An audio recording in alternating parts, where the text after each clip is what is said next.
Почитувани, добар ден, вие сте со вестите на Канал 8. Потпишан е договорот за изградба на браната Речани, откако претходно за изведувач беше избрана компанијата Силекс Неметали од Кратово.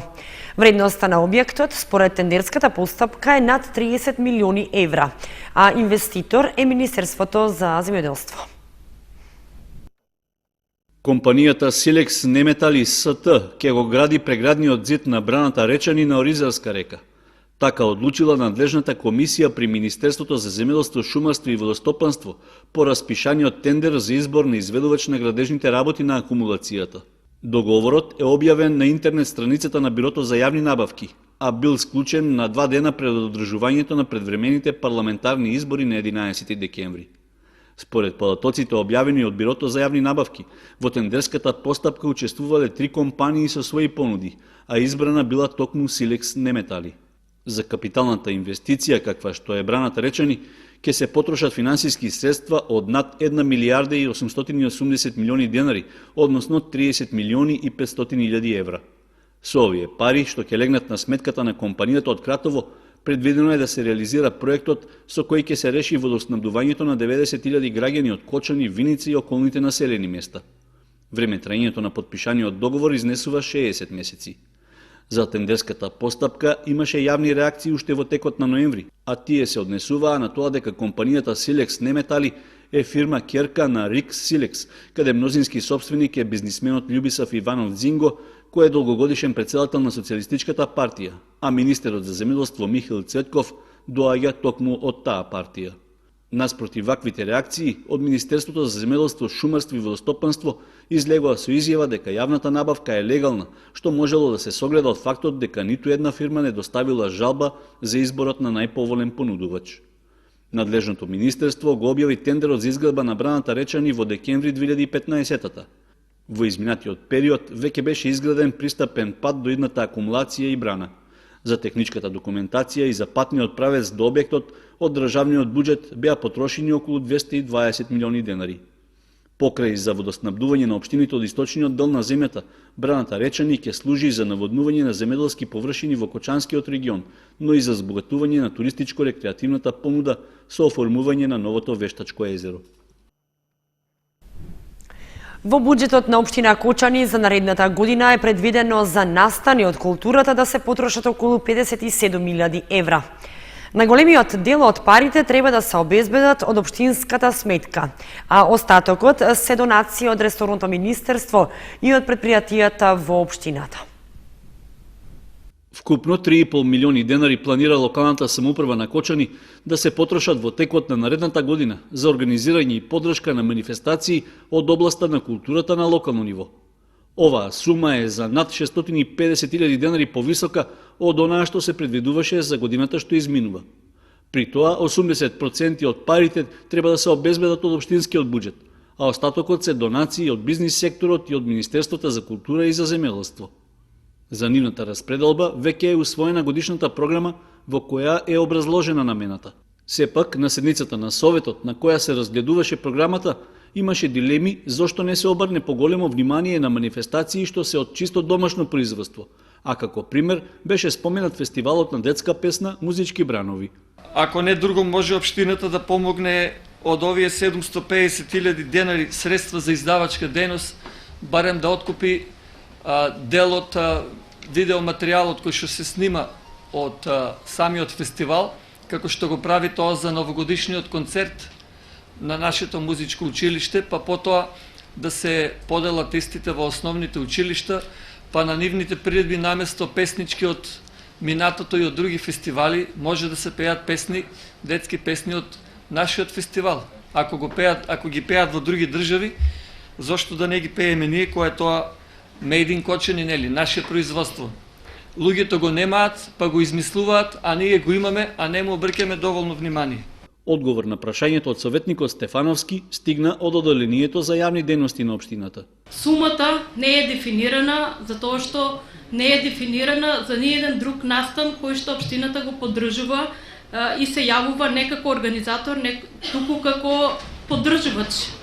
Значи, не се оградуваме од тоа дека и понатаму ќе го поддржуваме и фестивалот и сите овие настани кои што односно здружение, институции, граѓани кои што се наведени во програмата. Освен ова и други ставки во програмата за култура за 2017 им оставиле дилеми на советниците. Тука е поместено пак дека ќе се печати нешто во врска со Оризот, а знаејќи дека монографијата излезе минатата година, би прашала на што конкретно се мисли тука. Наведени се научен труд за Оризот. Ние не знаеме дали ќе печатиме научен труд за Оризот, меѓутоа сметаме дека такво дело би било корисно да биде печатено и општината би поддржала доколку се јави истражувач кој што ќе работи на тоа поле.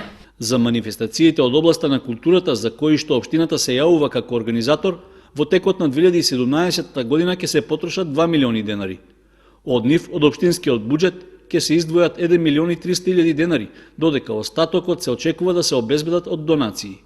Најголем дел од парите ќе бидат потрошени за организирање на манифестацијата Денови на Оризот, потоа за меѓународната ликовна колонија Свети Пантелеимон, за одбележување на празникот Петровден, за новогодишниот концерт на музичкото училиште, а остатокот за други помали настани. И општина Виница го донесе буџетот за 2017-та, со што советниците со 47-та седница ја заокружија и оваа 2016 година. Буџетот на општина Виница за 2017 ќе тежи 276 милиони и 300 илјади денари, во кој основниот буџет е 113 милиони и 870 илјади денари. За изградба на водоводи, канализации се предвидени 4 милиони денари, повеќе од 10 милиони за реконструкција на улици во Виница и речиси, исто толку за улици во населените места. 11 милиони за реконструкција на водоводната линија во Виница, која реконструкција треба да започне на почетокот на 2017 година. Или вкупно 82 милиони 421 илјада денари е планираниот буџет за реализација на зацртаната програма за уредување на градежно земјиште и патишта. Речиси идентичен со 2016 година, од кој се реализирани само 19%. Буџетот за 2017 година ја доби мнозинската поддршка, а дискусијата кај опозицијата се фокусираше на ветеното и реализираното од програмата за 2016 и според нив едни исти проекти се влечат со години, а програмата е само копи-пейст, а минимално е учеството на општинските пари во вкупната реализација. Во буџетот кој се гласаше, влегоа и барањата за финансиска поддршка уште на неколку спортски клубови, со што за спортот во 2017 се планирани 1 милион 330 илјади денари, за невладините организации 170 илјади денари и дополнителни средства за поддршка на Сојузот на борците и Црвениот крст. И во 2017 година ќе нема зголемување на платите за државните службеници. Вредноста на бодот останува иста, 76,80 денари.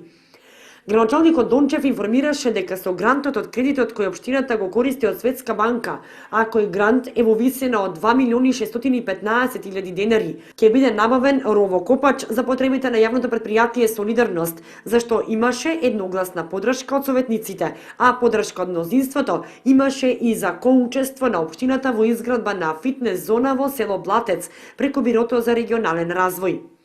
Иако точката за јавното претпријатие Винспорт беше одложена за наредна седница, градоначалникот Дончев најави дека со одлука на Министерството за образование во иднина со спортската сала ќе стопанисува средното училиште Ванчо Брке, зашто дополнително ќе бидат утврдени условите под кои ќе се користи салата од страна на спортските клубови, а во договор со училиштето.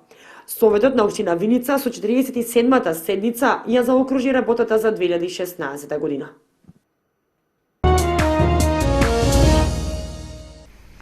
Општина Кочани го објави повикот за избор на изведувач на градежните работи за улицата Гоце Делчев во Оризари. Парите во висина од над 370.000 евра се обезбедени како грант од европските фондови преку програмата за подобрување на општинските услуги, како и од државниот и општинскиот буџет. По потпишувањето на договорот со Министерството за финансии за ИПА грантот во висина од 16 милиони денари, општина Кочани го објави повикот за пријавување на заинтересираните градежни фирми за довршување на Кејската улица Гоце Делчев во населбата Оризари. Со тоа започнуваат и конкретните активности за реализација на проектот што се најавуваше неколку години, а кој поради недостиг од средства неколку пати се одложуваше. Процесот на понудување ќе се спроведе преку процедури за национално јавно надавање, како што е специфицирано во упатството на Светска банка. Заинтересираните градежни фирми ќе треба своите понуди да ги достават на адресата на општина Кочани најдосно до 30 јануари, кога ќе биде и јавното отворање. Како што веќе информиравме, Република Македонија доби грант од Европската комисија во рамки на ИПА фондот за рурални инвестиции на Европската комисија за реконструкција и развој на проектот за подобрување на општинските услуги. Дел од добиените пари од овој кредит ќе се искористат за реализација на првиот дел од проектот локален пат улица Гоце Делчев за поврзување на Оризари со регионалниот пат и со градот Кочани. Вкупниот износ на проектот е 315.607 евра и ќе биде кофинансиран од страна на националниот буџет во износ од 65.000 евра и од буџетот на општината со 55.607 евра. Со обезбедените средства треба да се реализира до изградбата на улицата Гоце Делчев во должина од 742 метри и широчина на коловозот од 7 метри. Освен тоа, ќе се добијат и тротоари од двете страни на коловозот со широчина од 1,5 метар. Со завршувањето на овој дел ќе се реализира една целина што ќе овозможи подобра сообраќајна врска и целосно решавање на левата Кејска улица на Оризарска река. 54-годишна жена од Кучани е пријавена за исчезната. Таа излегла и не се вратила дома повеќе од 24 часа, поради што сопругот го пријавил случајот во полиција. 54-годишната ВС од Кочани е пријавена за исчезната откако во средата излегла од дома и никој од блиските роднини или соседите не забележал каде се упатила. Нејзиниот 56 годишен сопруг БС пријавил во Кочанската полициска станица дека жената на 27 декември во периодот околу 11 часот ја напуштила семејната куќа и не се вратила повеќе од 24 часа. Според информацијата од секторот за внатрешни работи, надлежните органи веќе преземаат мерки за нејзино пронаоѓање, но засега безуспешно. За период од една година, ова е трета пријава за исчезнување лице во нашиот микрорегион. Предходно, кон крајот на минатиот месец, во полициската станица во Виница беше пријавено исчезнато 17-годишно девојче. Ист таков случај во полициската евиденција беше регистриран и на крајот на декември минатата година, кога исчезна малолетно лице на истата возраст од Виница. Сепак, тоа еден ден по пријавата беше пронајдено живо и здраво и предадено на семејството. Општинската организација на Црвен крст Кучани не го оствари во целост планот за 2016 година, односно реализирани се нешто повеќе од 90% од планираните крвни единици. Во просториите на Црвен крст Кочани денеска се одржа последната крводарителска акција за оваа година. За до година се планирани вкупно 23 крводарителски акции или вкупно 1350 крвни единици. Во Општинската организација на Црвен крст Кочани за 2016 година, согласно годишниот план за крводарување, беа планирани да се соберат вкупно 1358 крвни единици. Од планираното, остварени се над 90% од крводарителските акции. За 2017, согласно планот, бројката на крвни единици што треба да се соберат е приближно иста како и лани, 1350, распоредени во 23 крводарителски акции.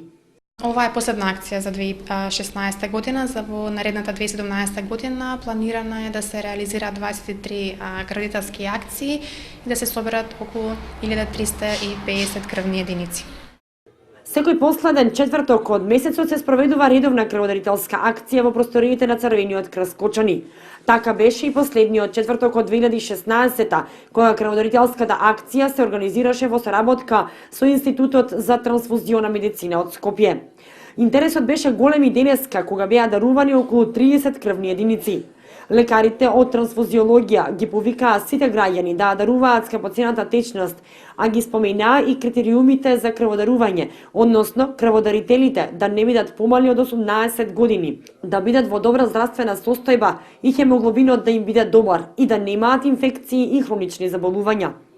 Кај нас најмногу имаме на нашето поднебје, значи на Република Македонија, од крвната група А позитив, додека најретка е АБ негатив, така да ги повикуваме нели оние кои што се припадници на оваа крвна група и на останатите негативни групи да ни се придружат во крводарителството. Инаку моментално, затоа што граѓаните на Република Македонија во голема мера ја покажуваат нивната хуманост, нашиот институт располага со доволна бројка на крвни единици. Доктор Божинова Петковска истакна дека радува фактот што младите се заинтересирани за крводарување и земаат учество во голем број крводарителски акции. Дневниот центар за лица со попреченост во Виница новогодишната забава ја искористи да упати јавна благодарност до сите кои континуирано ја подражуваат оваа институција во текот на годината. Крајот на годината како добар повод да се искаже јавна благодарност до сите институции, организации, локални фирми за соработката и поддршката во текот на годината. Лицата од Дневниот центар во Виница на мини свеченост упатија и писмени благодарници до своите соработници во 2016-та, а директорот на центарот Димитар Прокопенко ги резимираше и активностите реализирани годинава. Сакам да истакнам дека во текот на 2016 година во Дневниот центар се реализирани низа екскурзии, посети на културно-историски споменици, се реализирани низа проекти кои што ги реализиравме со помош и поддршка од страна на Музеот Теракота, но исто така се изврши и набавка на поголем број на спортски реквизити. Особено сакам да ја истакнам набавката на спортскиот реквизит на лентата за трчање, која што ја набавивме со помош и поддршка од страна на Сдруженијето на граѓани Мотоклуб Винеам од Виница. Инаку во Дневниот центар во Виница, како што беше најавено, веќе од јануари треба да започне да се практикува параолимписката игра бочија за лица или деца со церебрална парализа, а со нив ќе работи сертифициран тренер за оваа игра, кој веќе работи како логопед во центарот.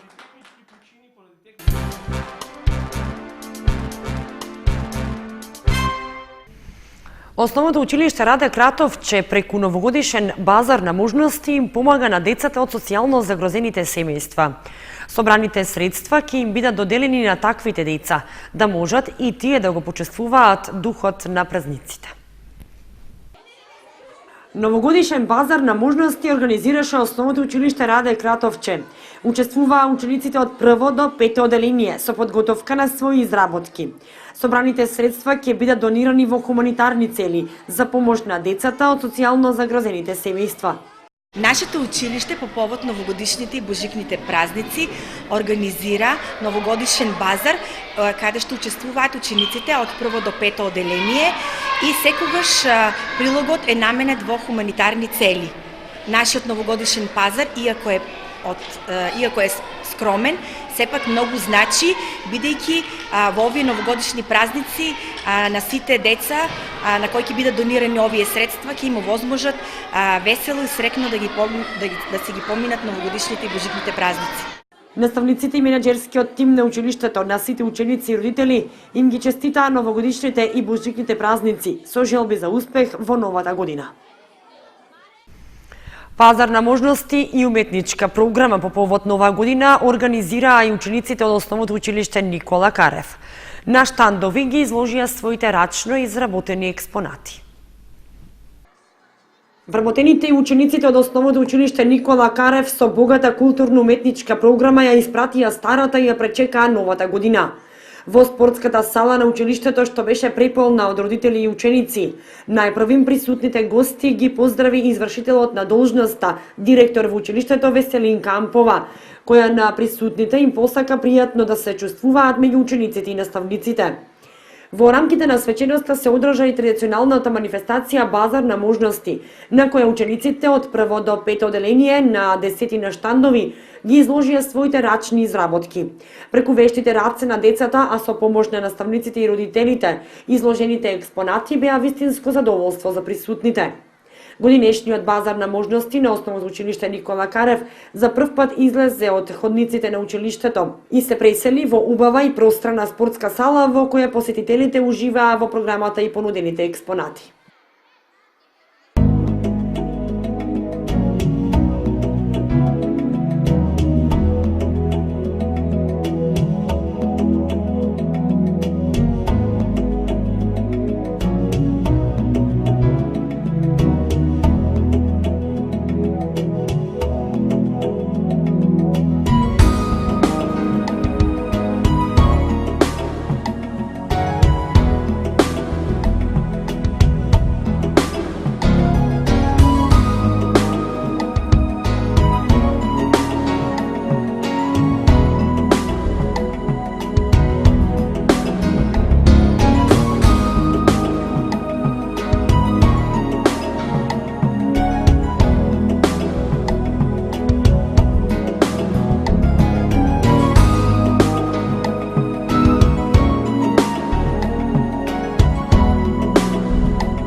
Почитувани, временската прогноза беше последната информација во ова издание на вестите. Имајте пријатна вечер. Довидување.